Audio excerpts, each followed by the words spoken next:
Okay, let's talk about Tang Soo Do or Tang Soo Do. A lot of people study this style, and I'm not sure how many people know the real history or even any history about it. Even what you read online isn't true, surprisingly. Um, so the first thing you need to know about the history of Tang Soo Do is that the Japanese occupied Korea from 1910 until 1945, when World War II ended and the Japanese were defeated and they left Korea.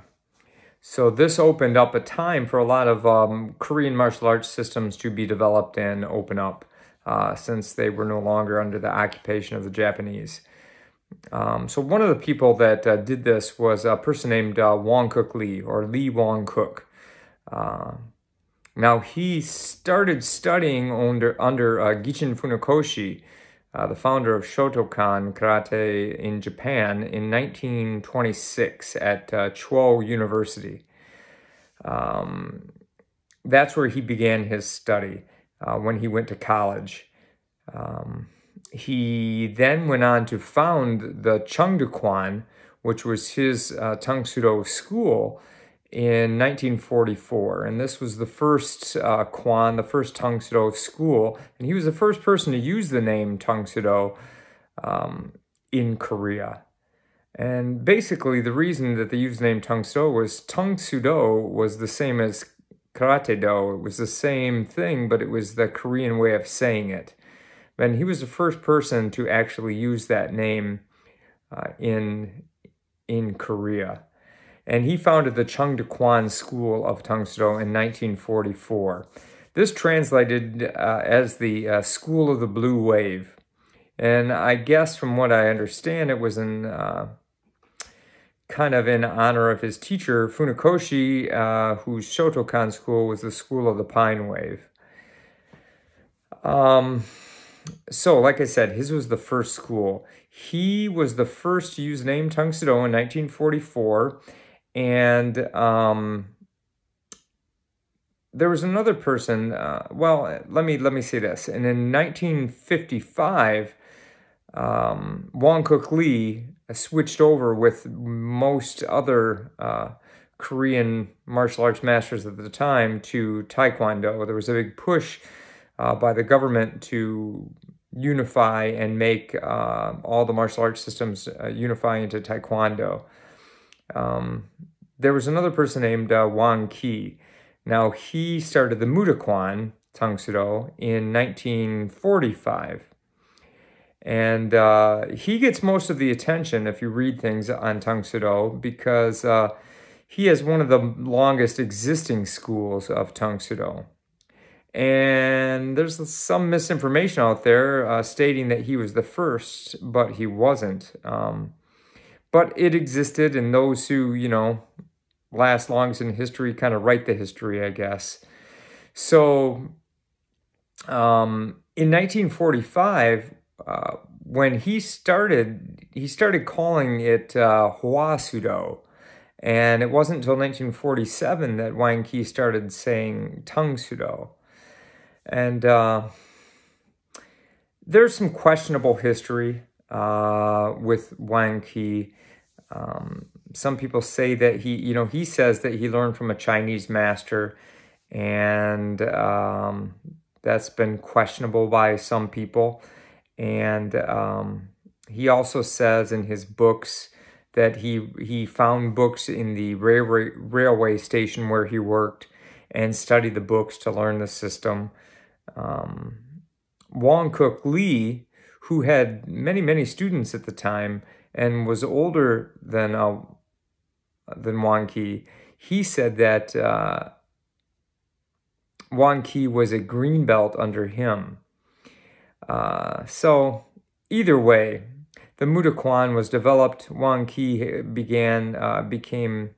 organization of the Mudokwan became a huge success over time across the world, and a lot of people train in it at this point. And Wong Cook Lee switched over to Taekwondo, so a lot of people associate the name Wang Ki as synonymous with the origin of Tang Soo Do, but it isn't really the full story.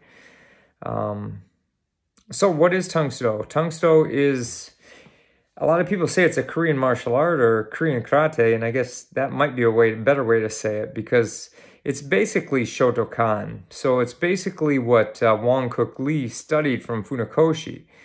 He studied martial arts while he was in Japan and brought it over and to Korea and called it Tang Soo Do, which basically was Karate Do in Korean.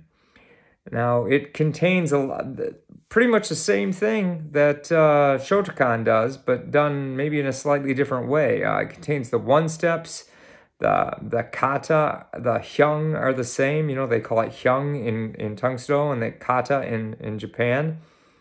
But if you watch the forms, they're very, very similar, almost exactly the same.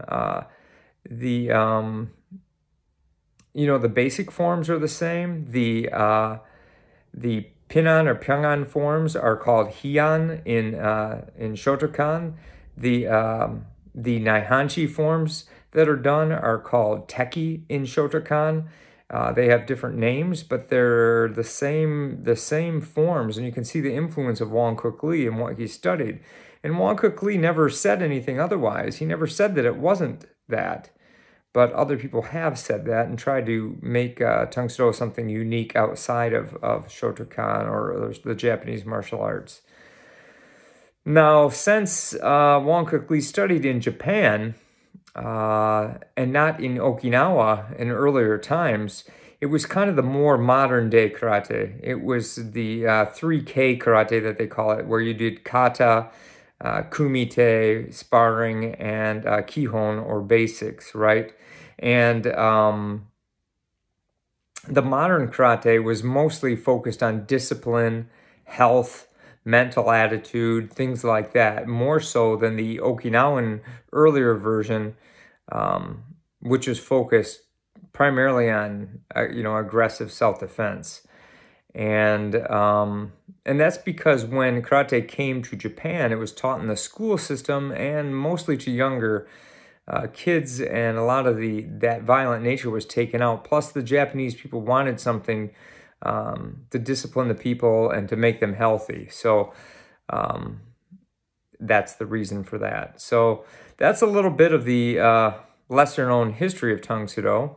I guess it's somewhat controversial, but if you really investigate it, it's it's not really that controversial, and there's a lot of evidence to show this. So it doesn't really demean anything. All martial arts are good, but it's nice to know the truth and kind of what you're dealing with. And hopefully that was helpful to you. So I can give some more information on other systems, but for now, that's it. Tang Soo Do. And if you could like, share, and subscribe, I'd appreciate it. Share it with your friends, please. All right, thanks a lot.